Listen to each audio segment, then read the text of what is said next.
Hello guys, welcome to my YouTube channel Uttarakhand Officers Path with Simran. Today we are going to discuss Uttarakhand current affairs.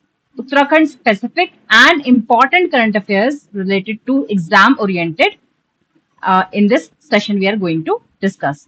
तो जनवरी month के होने वाले हैं ये current affairs आपके जनवरी 2025 में जो भी इम्पोर्टेंट रहा है उत्तराखंड से रिलेटेड, साथ ही में जो न्यूज में इम्पोर्टेंट रहेगा नेशनल लेवल से भी रिलेटेड, वो भी मैंने last at the end of the session मैंने वन लाइनर टाइप में वो बना रखे हैं. I will provide you that also in this video.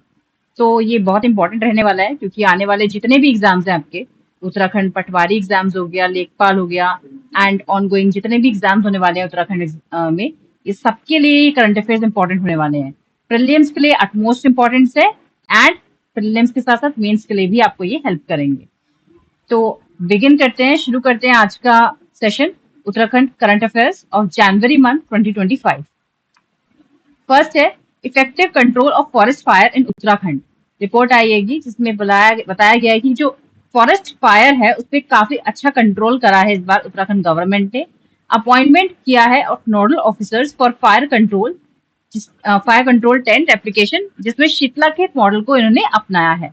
Shitlakhet model आपसे आ सकता है, ये प्रीलिम्स में क्वेश्चन बन सकता है. ये शीतलाखेत मॉडल कहाँ से लिया गया है? तो ये अंडर अल्मोड़ा फॉरेस्ट डिवीजन के अंदर इसे अपनाया गया है. रिसेंट जो रिपोर्ट आई थी एफआरआई में, फॉरेस्ट रिपोर्ट एफआरआई की, जो stated that Uttarakhand is top state in India vulnerable to forest fire. अभी जो रिसेंटली एफआरआई रिपोर्ट है जिसमें से जो फॉरेस्ट कवर इस बार का आपको दिखाया जाएगा, ठीक है, उसमें सबसे ज्यादा ऑल ओवर इंडिया में फॉरेस्ट फायर जो लगते हैं वो उत्तराखंड में लगते हैं. Uttarakhand is most vulnerable state related to forest fire. Second number पे ओडिशा आता है. ठीक है, तो ये आपको याद रखना है. नेक्स्ट है 38 नेशनल गेम्स. ये तो बहुत कॉमन है. अभी recently Uttarakhand lower PCS upper PCS exams हुए थे. ठीक है, एसीएफ आरएफ एफआरओ के एग्जाम हुए थे. ठीक है, उन सब में क्वेश्चंस आपको देखने के मिले हैं. नेशनल गेम्स से रिलेटेड क्वेश्चंस आए क्योंकि इस बार ये उत्तराखंड में हुए थे. 38 37 जो थे वो गोवा में हुए थे. ठीक है, और 39 जो अब होने वाले हैं वो आपके मेघालय में होने वाले हैं. तो उत्तराखंड में 38 नेशनल गेम्स आयोजित किए गए थे 28 जनवरी से लेकर 14 फरवरी 2025 के बीच. ठीक है, जिसमें से सर्विसेज ने सबसे ज्यादा मैक्सिमम गोल्ड मेडल जीता है, इसलिए वो टॉप पर है. लेकिन अगर नंबर ऑफ मेडल की बात करें तो महाराष्ट्र ने सबसे ज्यादा मेडल जीते हैं with maximum medals is Maharashtra, लेकिन maximum gold medal is services, won by services. ये लोगो था उत्तराखंड नेशनल गेम्स का इस बार का. ठीक है, Uttarakhand secured 7th rank. Uttarakhand secured 7th rank in this 38 national games with rank and with 103 medal. 103 medals Uttarakhand ने जीते हैं एंड 7th पोजीशन उत्तराखंड की रही है. इसमें स्टेट वाइज टॉप में महाराष्ट्र रहा है, गोल्ड मेडल्स में टॉप में सर्विसेज रहा है. इसका जो मैस्कॉट था वो था मौली एंड टॉर्च था तेजस्विनी. ठीक है, नेक्स्ट है Uttarakhand implements the UCC and launches portal became first state in country after independence. ये उत्तराखंड लोअर पीसीएस में भी आ चुका है question. After independence UCC launch करने वाला या इम्प्लीमेंट करने वाला उत्तराखंड पहला स्टेट बन गया है. Otherwise Goa was the first state to implement it and UCC come under Article 44 of DPSP. The UCC mandates online registration of marriages, divorce and live-in relationships. ये live-in relationships बहुत ज्यादा चर्चा में है, बहुत ज्यादा न्यूज में है. ये सही किया सरकार ने, नहीं किया, एक तरीके से मान्यता दी है सरकार ने इसको, क्योंकि इसका कंपल्सरी रजिस्ट्रेशन करने की बात करी है सरकार ने. तो इस चीज का एक तरीके से एक पॉजिटिव एंड सरकार ने कहा है कि अगर कोई लिव इन रिलेशनशिप में रहना चाह रहा है तो या they are allowed but registration करवाना पड़ेगा. तो मुझे तो ये पर्सनली ठीक नहीं लगता, मुझे अपने कल्चर के विरुद्ध लगता है. बाकी आप सबके व्यूज क्या होंगे कमेंट करके मुझे जरूर बताइएगा. ठीक है, next slide. Just yes, next है वॉलंटियर्स एट द आसन. Just a minute.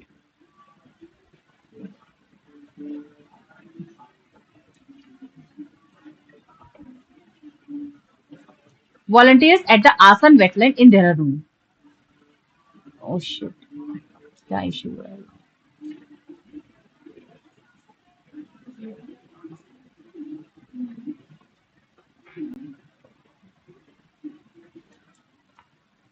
Yes, volunteers at the Asan wetland in Dehradun, Uttarakhand identified 5,225 birds across 117 different species during a bird counting campaign. ठीक है। तो आसन वेटलैंड कंजर्वेशन रिजर्व है जहां देहरादून में, वहां पे 5,000 से भी ज्यादा बर्ड्स पाई गई है कि जो 107 डिफरेंट स्पीशीज की हैं, और ये बर्ड काउंटिंग कैंपेन के दौरान किया गया था।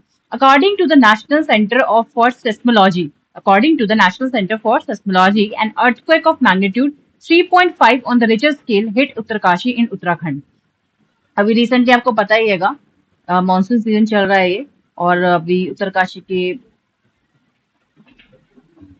जो लैंडस्लाइड आया, it was totally devastating, totally disappointment कि मतलब व्हाट वाज डूइंग, मतलब कोई उनको इन्फॉर्मेशन नहीं दी गई थी, कोई इन्फॉर्मेशन प्रोवाइड नहीं हुई, और इतनी बड़ी त्रासदी, इतना बड़ा डिजास्टर हमारे स्टेट में हर साल नेचुरल डिजास्टर होते हैं, एंड इतनी बड़ी लापरवाही कैसे हो जाती है, कुछ मतलब बड़ा ही फील होता है देख के, मतलब रोंगटे खड़े हो गए उस वीडियोस को देख के जो उत्तरकाशी में भी लैंडस्लाइड हुआ है रिसेंटली हर्षिल वैली में। So it was really devastating and disappointing and heartening to see that video. Okay, तो मेरे ख्याल से गवर्नमेंट को इसमें बहुत सुधार करने की जरूरत है, तो क्योंकि पता नहीं, पहली बात तो इतने ज्यादा सेंसिटिव जोन में कंस्ट्रक्शन अलाउड कर देती है, ये तो गवर्नमेंट ही अलाउड करती है तभी बनता है। ठीक है, अलाउ कर भी दिया तो उनके प्रति कोई सेंसिटिविटी नहीं है, कोई सेफ्टी नहीं है। आपको पता है हर साल डिजास्टर आने हैं, आपको पता है इतने लोगों का नुकसान होना है, तो क्यों वहां पे पहले से पहले इन्फॉर्मेशन नहीं पहुंचाई जाती है, या क्यों उनको पहले से चेतावनी क्यों नहीं दी जाती है कि आप ऐसे सेंसिटिव जोन में हो, आप अलर्ट रहिए, यहाँ पे इतना ज्यादा मानसून बिगड़ रहा हैगा।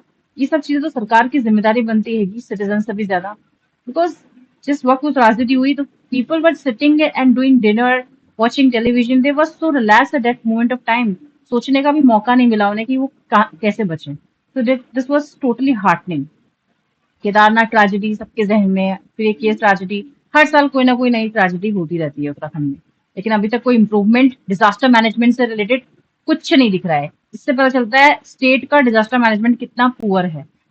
ठीक है ना, कितनी ज्यादा साइंस एंड टेक्नोलॉजी ने तरक्की कर ली है, हम ऑनलाइन पढ़ाई कर रहे हैं, ऑनलाइन बातें कर रहे हैं, लेकिन अभी भी वही चीजें हो रही है जो पहले हो रही थी, अभी भी वैसे ही लोग मर रहे जैसे पहले मर रहे थे। तो इतना कुछ होने के बाद भी अगर इम्प्रूवमेंट नहीं आ रहा है तो there is a loophole in the government, there is a loophole in us also, कि we are not able to choose a good government because there is not a good leader as well. तो ये चीजें हैं जो work करने की जरूरत है सबको एक पॉइंट पे। ठीक है, back to the topic. Uttarakhand government has announced a significant relief for solar entrepreneurs by exempting them from the mandatory GST, that is goods and services tax registration, under the Mukhyamantri Source Swarozgar Yojana. Okay, next है, recently Uttarakhand High Court took suo motu cognizance and criticized the authorities for failing to regulate soapstone mining in Bageshwar district. Important है, in Bageshwar district of Uttarakhand. Soapstone is a soft metamorphic rock made of talc with varying amounts of fluoride, dolomite and magnesite. ठीक है, ये चीज ध्यान रखनी है आपको। अच्छा, उत्तराखंड की बात कर दे, जो उत्तराखंड है अर्थक्वेक जोन की बात करें तो total there are 4 main zones of earthquake, zone number 2, 3, 4 and 5। Uttarakhand जो है जोन नंबर 5 में आता है, ये आप देख सकते हो, जम्मू कश्मीर का कुछ पार्ट, पूरा का पूरा नॉर्थ ईस्टर्न रीजन, ठीक है, अपना उत्तराखंड, ये सब क्या है आपका जोन नंबर 5 में आता है, जिससे पता चलता है अर्थक्वेक प्रोन एरिया है ये पूरी तरह।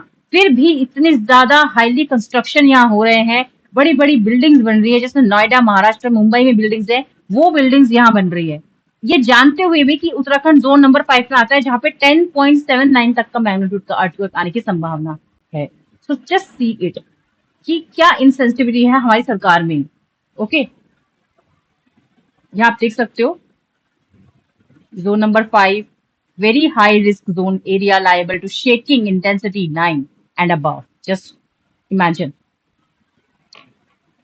Next है, a recent study by IIT Roorkee. IIT Roorkee ने एक recent study करी है, identified the Alaknanda river flowing through the Garhwal region as the most vulnerable to landslide.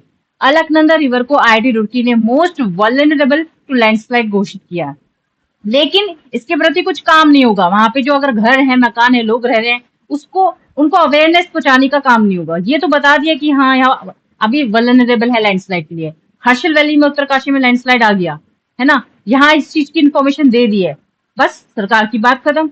Research करके पढ़वाई तो करा दी, इन्फॉर्मेशन रिसर्च तो कर ली, लेकिन पहुंचानी है लोगों तक, उस पर काम करना है, वो कौन करेगा? पता नहीं भगवान उतर के आएंगे करने के लिए। Induced natural dams. The study is titled Landslide Dam Studies in Uttarakhand. इतनी ज्यादा स्टडीज हो रही है, देखो landslide dam studies in Uttarakhand भी हो रही है, इस पे टाइटल दिया गया है इसके लिए specially. India past present and future and published by Springer. पता नहीं क्या यूज है इन सबका। Uttarakhand chief minister Pushkar Singh Dhami recently inspected the historic Dehradun Mussoorie trek, emphasizing the need to enhance amenities and safety measures for trekkers and tourists.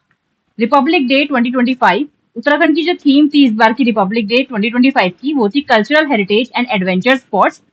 And इसमें जो category है, इसमें Uttarakhand third position पर आया है। इसी कैटेगरी में गुजरात ने सिक्योर्ड की है फर्स्ट पोजीशन।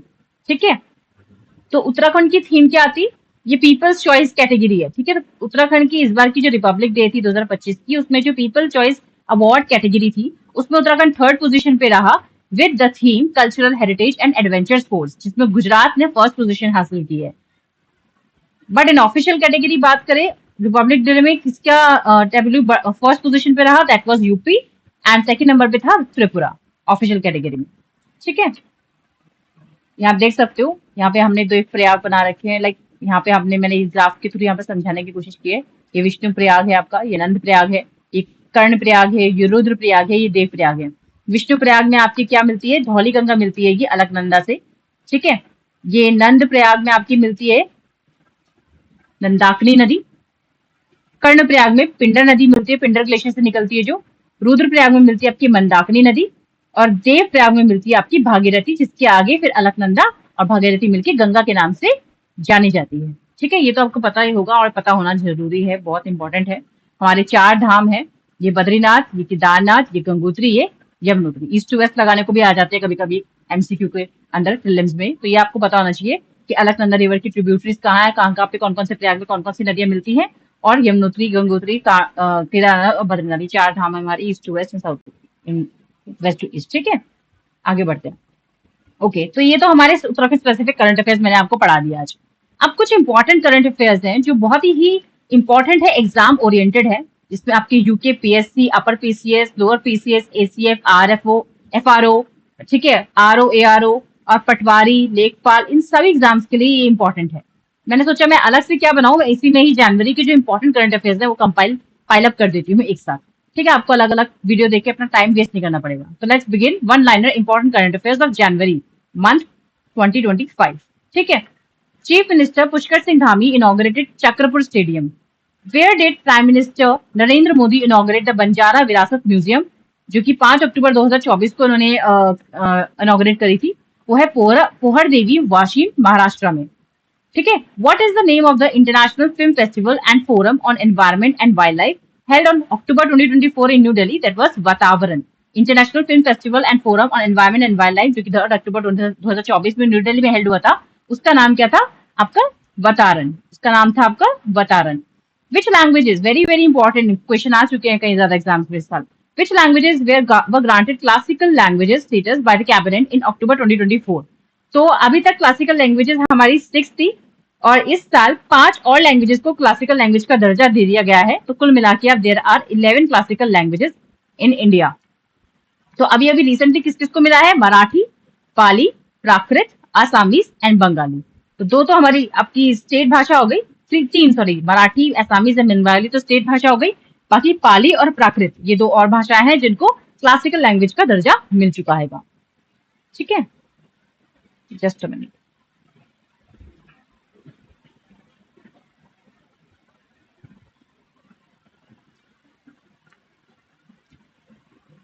ठीक है, ये स्लाइड है, ये आपको अपने इंफॉर्मेशन के लिए, आप खुद अपने लेवल पे रीड कर लीजिएगा। Who is the recipient of the Dadasaheb Phalke award 2024? Mithun Chakraborty. What is the theme of the new Delhi world book fair 2025? We the people of India. What was the theme of Uttar Pradesh tableau that won the best tableau award in the republic day parade 2025? Mahakumbh 2025, Swarnim Bharat विरासत और विकास, स्वर्णिम भारत विरासत और विकास। What is the theme of 38th National Games inaugurated by PM Narendra Modi ji in Dehradun on 28th of January 2025? That is Green Games. Green Games इस बार की theme थी 38th National Games की, जो कि उत्तराखंड में हुए थे। Who has been conferred with the Sir Garfield Sobers Trophy for ICC Men's Cricketer of the Year 2024? Jasprit Bumrah. What milestones does launch of NVS-2 satellite on January 29, 2025 mark for ISRO from Sriharikota? That is the 100th launch. It was the 100th launch. Okay, ये information extra.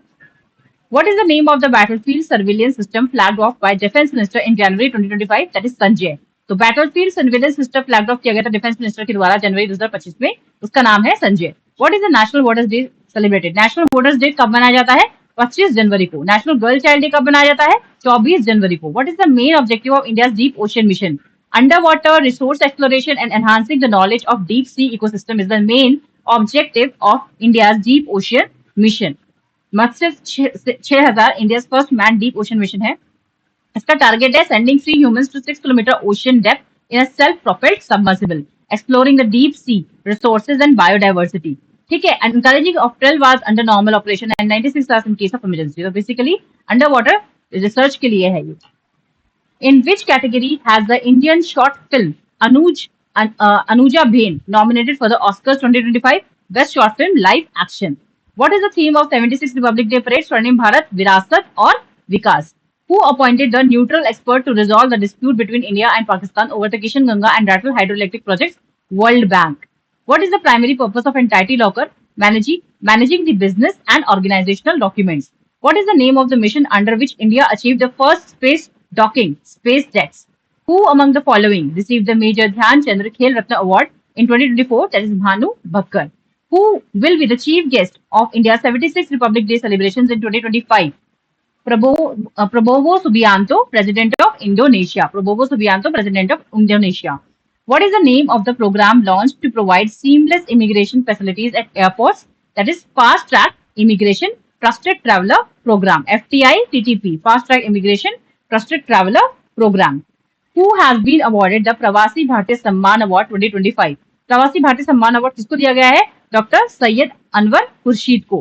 प्रवासी भारतीय सम्मान award 2025 दिया गया है doctor Syed Anwar Khurshid को। What natural factor has contributed to the intensity of the wildfires in Los Angeles in January 2025? Santa Ana winds की वजह से लॉस एंजल्स में इतनी वाइल्डफायर्स लगी थी। Who has been appointed as the new chairman of ISRO? V Narayanan has been appointed as the new chairman of ISRO. What is the primary purpose of the Bharat Pol portal? Enhancing international cooperation in criminal investigation. What is the primary purpose of the Bharat Pol portal? Enhancing international cooperation in criminal investigations. Armando Angelo Colaco, who received the Dronacharya Award in 2025, is a coach in which sport? Football. Armando Agnello Colaco, who received the Dronacharya Award in 2025, is a coach in which sport? That is football. तो आज इतना ही हम and करते हैं आज के topic में। Thank you and please कोई भी अगर लूप होल रहा हो, कुछ आपको लग रहा हो कि जो कुछ एक्स्ट्रा एड ऑन करने की जरूरत है, तो मुझे कमेंट करके जरूर बताइएगा एंड रिवाइज कीजिए, मेहनत करते रहिए, आगे बढ़ते रहिए। You will be on your goal one day. Thank you.